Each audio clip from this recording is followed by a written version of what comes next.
So I'm not going to pull any punches with you on this recording because you're probably not going to believe me.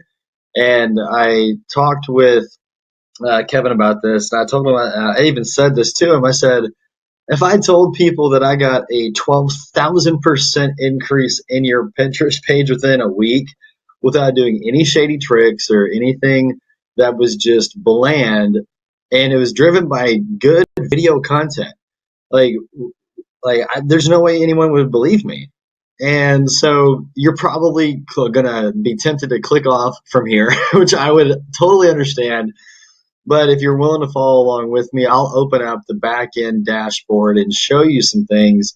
Not going to show you the strategy or how, because that's where we're going to get to. And if you're not keen on where this is going, you more than likely just need to click off now anyway. So if you're not interested in Pinterest, just click off, save yourself some time, save me the click budget money so that way I can reuse it for something else. But I want to encourage you to follow along with me, open up your mind for a little bit, and because Pinterest is a unique opportunity that's right now, especially with all the things going on with other social media platforms and the things that are just fluctuating. And I mean, there's social media platforms out there that their algorithm changes to over 300 times a year. And so I mean, you think about it, that's almost a couple times. I mean, every week, there are changes you got to keep up with. And so when we're going through this, just again, keep your mind open, keep your heart open, and dream a little bit, because this thing is the kind of targeting that we can do when it comes down to Pinterest. It'll just blow your mind. So to kind of give you some backstory here, what we're going to do is I'm going to show you how this exact account literally is like video. If you go Video Boss right now on Pinterest, you can find him, follow him. He's got some fantastic DIY video hacks you can do and like from your phone. I mean, this dude is a genius, and we're not kidding when he says he does some of the best content for paid advertising that's out there. And one of the craziest things is being able to see what he does in real time. So it's no mistake the why this account has grown the way it has. And let's go ahead and jump into some of these growth patterns. And I think that you're going to enjoy what you see. So let's just kind of wander around for a little bit and just kind of explore, because when it comes down to the type of engagement you get, you're going to see a lot of comparison. And we always want to see right here, you can see the impressions back on September 4th. We're recording this on September 26th. So we really started to incubate this on September 17th. So as we are actually, I take that back, September 18th, I apologize. So September 18th, we started to, no, I take that back again. So yeah, it was September 17th, and we started to incubate and grow a little bit, took a little dip. And next thing you know, it started to jump all the way up from 200 views, a sets of eyeballs, bam, to 7,000. And, we're about to just absolutely just skyrocket this thing. But these are real people, though. These are not fake robots or any type of shenanigans being pulled, because the truth to social media is that it's engagement. It doesn't matter how many followers you have. It doesn't matter how many. Uh, Nothing else matters except how many people are seeing your content, repeatedly taking action on it. So where when your funnel, your next step of, if you want to push them to a squeeze page or you want to push them to a blog, like that next step is determined on you. So this way you can pick up from there and be able to have that convert into either an email subscriber or a gentle nudge into a purchase checkout. Now, you're probably by now looking at these statistics and thinking like 21,000% is just ridiculous. Now, let me explain something here, okay? Because when it comes to Pinterest, you got to think about how it's structured. There are some things that are happening right now with Pinterest and how they have developed their platform that is unbelievable. Like you look at Sprout Social, Hootsuite, you look at a lot of one of their softwares, Ad Espresso, did a blog on Pinterest, and you look at how they're structured. You got about 2/3 of the audience that are on Pinterest that are female. Now, why is that important? You got to think about how many decision makers are within the United States that are on this platform. And like, I kid you not, you're probably guessing 50, maybe 25, try 85%. 85% of the decision makers in the United States are are female. And it's amazing to see how women are being able to influence such an amazing thing. And just to see the united front is it takes me back in my seat just to see how amazing how amazing their brains are wired. Because when it comes to Pinterest, let's be honest, Pinterest, you got to think about what is interesting. So you got to think about Pinterest is interesting, so it's Pinteresting. And so when it comes to natural content, women are not idiots. Okay, like man, they can sniff some from a mile away. So, and when it comes down to good content, you have to be authentic, you have to be real, and you have to really connect. And so when it comes down to it, there are also there are, I think the last statistic was like there are 5 new men making an account on Pinterest every day. And I'll go back and double check that statistic, but that is blows my mind away. Because you think about how men are jumping on this platform because either they're going through a new life event, they're going through something that it just that anyways, it just whatever the reason is, and guys are on Pinterest because they want ideas too. I mean, that's why I got on Pinterest. I wanted to know more about. I want to know more about DIY home decor and being able to categorize the memes and funny ideas that I come across. That I just reserve for that's what she said moments, or just dumb moments. And that's what really fueled me. Because for me, I don't know anything about home decor. But I know Pinterest is the place to go to when I want ideas, or when I want to be able to understand something. It's that, and it's Google and YouTube to go and find out the how to do it.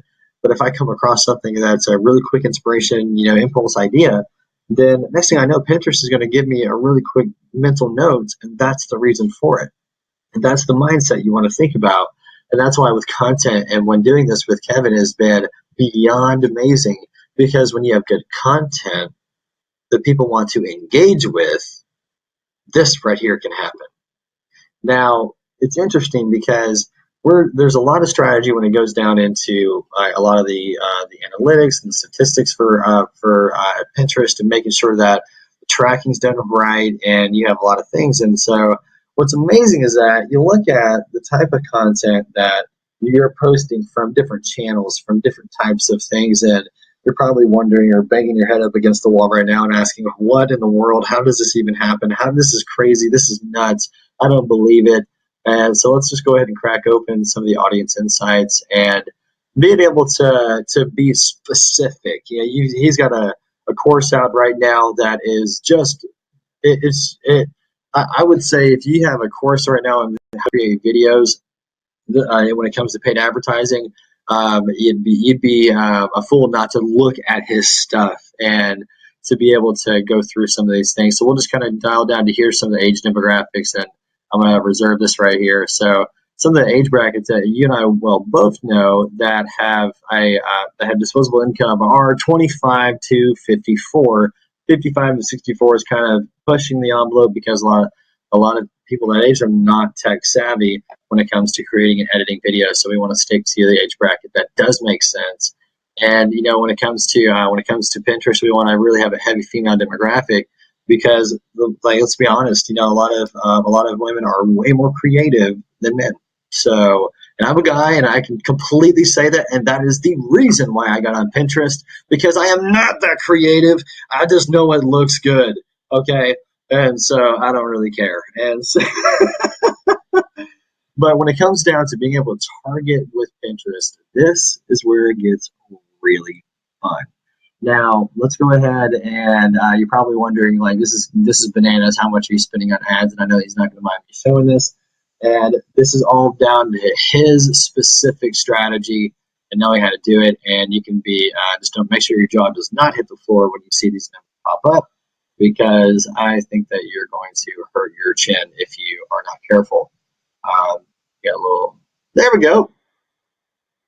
And as you can see, that when it comes down to products that are worth over $500 to $1,000, that having that type of exposure and that type of growth at a short amount of time within Pinterest guidelines and regulations, and being able to have that, your chances of being able to break even are pretty freaking awesome. So let's dig into just a unique little, just a demo ad account. So this way, or ad campaign, so you can just see the depth. Okay, so it's unique because when it comes down to the targeting, we'll just come down here really quick. I just want to show you how narrow this can go. Because if you're looking in the right places, then you know exactly what you need to target.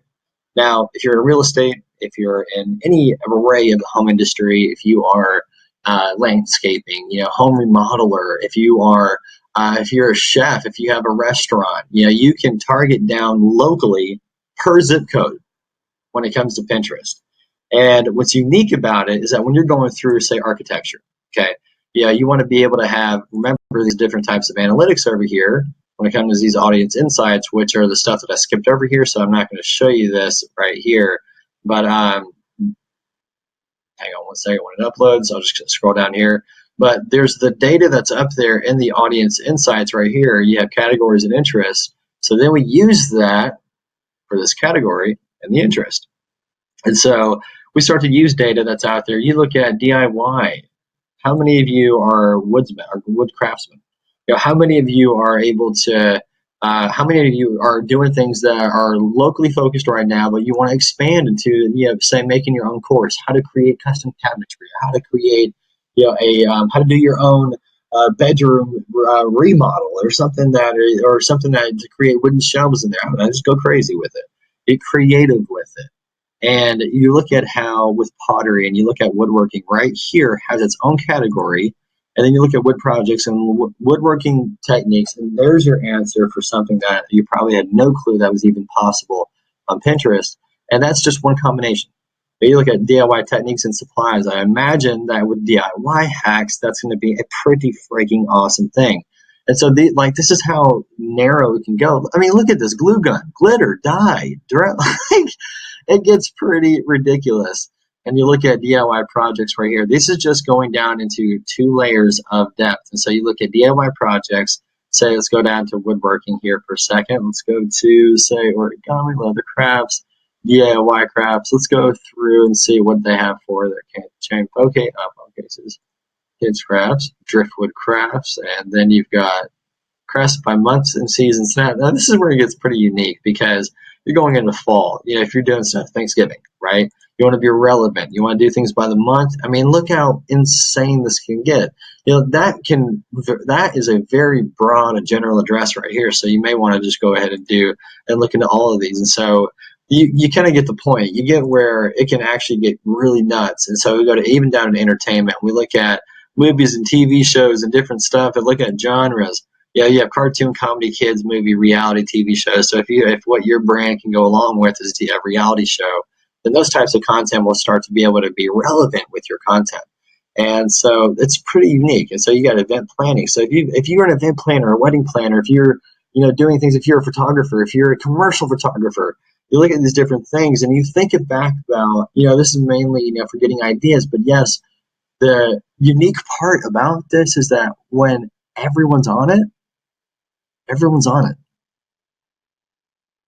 B2C, whether they're executive or they work at McDonald's, they're on it. And being able to target this and put it back in front of them is what makes the difference. So you look at financing. You look at real estate. You look at how buying a home or selling a home, if they're getting a loan, if they're interested in doing that. Because here's the thing. Pinterest is the 3rd largest search engine in the world behind Google and Bing. And you can find that information on Sprout Social, Hootsuite, those different ones that have done articles on that. And they've got the statistics on Statistica as well. Man, that's a mouthful. But I want you to go back and look at those. And even the links are here below with this video if you've made it this far through it already. But one of the biggest things that you look at financial planning, budgeting, investments, retirement planning, if you're looking at banking, and look at how in-depth this can go. So you combine this type of targeting with events and life events with what they're able to do. Food and drinks is something that, restaurants, if you're looking to do things with, targeting them on here. I mean, this is kind of nuts that the fact that you can target even down to the types of different types of audiences when it comes to beverages. You've got, okay, so that's all the alcohol stuff. Non-alcoholic drinks, coffee. Who loves coffee? And so then you look at hot chocolate and milkshakes. And so these are interest-based ones that are really narrowing down. You look 1, 2, 3, 4 layers deep. I kid you not, I guarantee you it could even get more in depth on some of these different topics. And so you look at like infused water and sparkling water, edible seeds. Okay, interesting. Eggs. Look at how in depth this can go. With major brands when it comes to advertising plays. If you're looking at if you are a subsidiary of a larger corporation, then what happens is you want to be able to get in front of these people who are looking for these specific types of ingredients or products that can truly help co-brand your product or service or your name. And so it can become very fun, especially when it comes to e-commerce, when it comes down to anything home related, and you're looking at how in depth this can go. And also too, that if I can get that amount of exposure and that amount of time with real engaged people for under $50, imagine what we can do for $100 a day. And so what's unique is that being able to have these different types of strategies in place and having this user data, this real-time engagement data, you can not only critique your offer, but also to understand what type of content you need to get better on, but also to improve that, whether it be through a course like what Kevin has or something that's in-house and just with your internal graphic design team. Now, what's amazing is that even having resources like that at my fingertips, that if push comes to shove and you need help in that area, you just let me know. But when it comes down to data and having control over what you are able to target and know exactly to be able to file down based on their interest, there's a lot of ground to cover. Like, this is literally, like, right here, all the stuff that I've been breaking down are all under one category. I'm still scrolling. This is all one category. And this is all under one subcategory of a subcategory, all of which are under just food and drinks. And you can see here in the parentheses that every subcategory, there's 28 subcategories just in that. There's 9 subcategories, 12 subcategories, 19 subcategories under desserts. And you can see even under here, 21 under cake, 2 under cake design. So how deep this can go, how nailed down because of how the interest, both online and offline, I've witnessed, and how it can bring people together and how they rally around your entire content, your mission. When I was overseas in South America for a year, I was over the outreach, and the number one thing we did things a little backwards. We did it a little bit different. I was a part of a team that helped start a church from scratch, and I had to learn Spanish within 2 months, to be able to get fluent enough to gain traction in what I needed to do.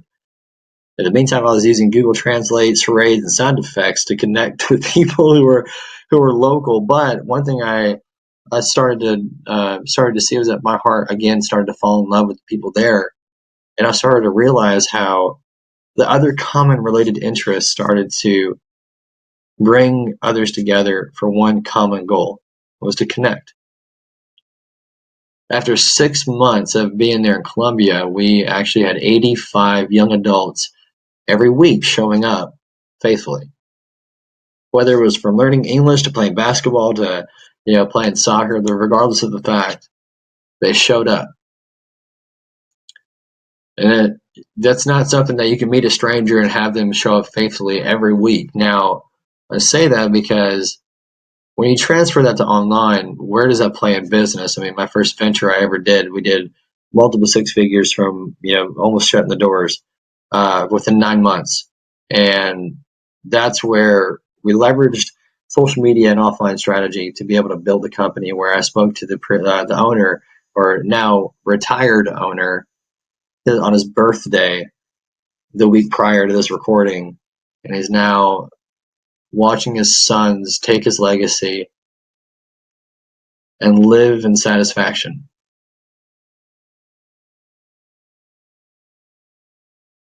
You do have a message to say, and you do have an audience out there waiting. And I can't wait to bring this type of strategy and this type of data to your front door to work on your behalf. And I've broken things down into a membership so that way it's digestible for you. You don't have to have a high commitment rate, because there are things that I learned when I learned Spanish in Colombia, was that we broke it down to 3 times a week. An hour and a half session, and I learned something, applied it the next day, came back, learned something new, and applied it that day and the next day, and just kept it on rotation. And now I'm 60% fluent in Spanish, 60 to 70%. You know, I have some muscle memory in there, and you lose some stuff after 8 years, but still,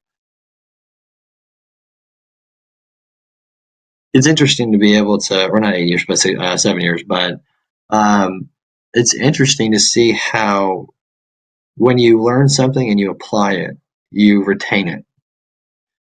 And I've built the membership out because I realize that there are a lot of levels to Pinterest, and that you're not going to be able to digest it in 1 second. However, you can go through this at your own leisure. We're going to have group calls. We're going to make sure that everyone's on point, get questions answered, but also to make sure that you're able to build something that you're proud of. That when you see your message out there, people are connecting with it, engaging and sharing with their friends and family because they love you. So with that being said, I'm excited. And one of the things too is that if you don't have time to do it yourself, we've also got an option where we do it with you or do it for you, and we'd love to chat with you more about that. And if this video is on a proposal, then you are already one step ahead. And I look forward to being able to connect with you and being able to follow up on whether it be a previous conversation or a brand new one that we're about to have. I am beyond excited to be able to make your message known to an audience that has a major influence, both within not only the United States, but also to the world.